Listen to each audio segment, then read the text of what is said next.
Hello friends, welcome to our YouTube channel Asan Ra for you.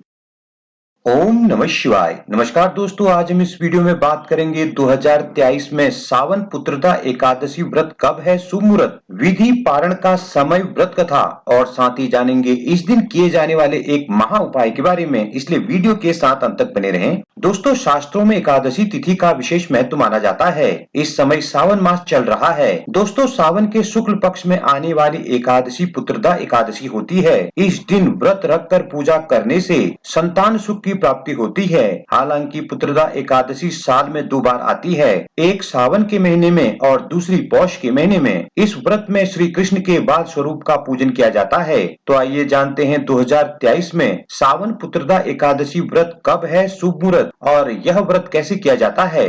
आइए सबसे पहले जान लेते हैं इसके शुभ मुहूर्त के बारे में। दोस्तों, सावन पुत्रदा एकादशी व्रत तिथि होगी 27 अगस्त रविवार को। एकादशी तिथि प्रारंभ होगी 26 अगस्त की रात 12:37 पर। एकादशी तिथि समाप्त होगी 27 अगस्त की रात 10:22 पर। पूजा का शुभ मुहूर्त होगा 27 अगस्त सूर्योदय से लेकर सुबह 7:35 तक। दोस्तों, एकादशी का पारण होगा 28 अगस्त की सुबह 5:57 से सुबह 8:31 तक। आइए जान लेते इसकी विधि के बारे में। दोस्तों, जो भी लोग पुत्रदा एकादशी का व्रत करेंगे उन्हें प्रातःकाल जल्दी उठकर स्नान कर लेना चाहिए और स्नान के बाद व्रत का संकल्प लेना चाहिए। अब पूरे विधि विधान से भगवान विष्णु की पूजा करें। दोस्तों, घर के मंदिर में भगवान विष्णु की प्रतिमा को पंचामृत से स्नान कराएं और फिर पीले फल, फूल, पंचामृत, तुलसी दल आदि अर्पित करें। दोस्तों, जो लोग पुत्र कामना से इस व्रत को रखते हैं उन्हें साथ में व्रत का संकल्प लेकर भगवान कृष्ण के बाल स्वरूप की पूजा करनी चाहिए। भगवान कृष्ण को पंचामृत बहुत पसंद है, इसलिए पूजा में पंचामृत का भोग अवश्य लगाएं।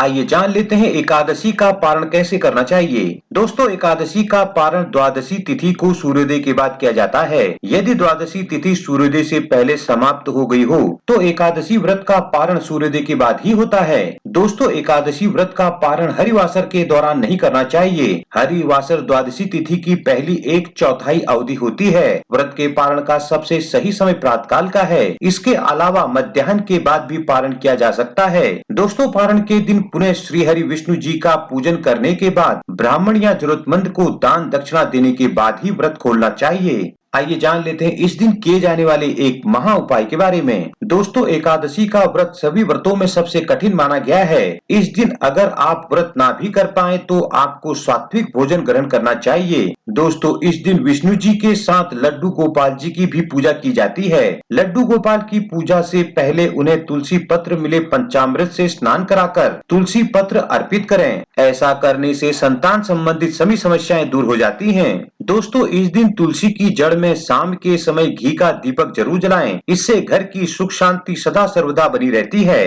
दोस्तों, अगर आप किसी समस्या का हल ना निकाल पा रहे हैं तो श्रावण पुत्रदा एकादशी के दिन शाम के समय पीपल के पेड़ पर शुद्ध घी का दीपक जलाएं। इससे आपकी परेशानियां दूर होंगी। इस एकादशी तिथि पर राधा कृष्ण मंदिर में पीले फूलों की माला अर्पित करने और ओम नमो भगवते वासुदेवाय मंत्र का अधिक से अधिक बार जाप करने से संकटों का नाश होता है। दोस्तों, पुत्रदा एकादशी के दिन भगवान विष्णु को साबुत पान जरूर चढ़ाएं। इससे धन प्राप्ति के योग बनते हैं।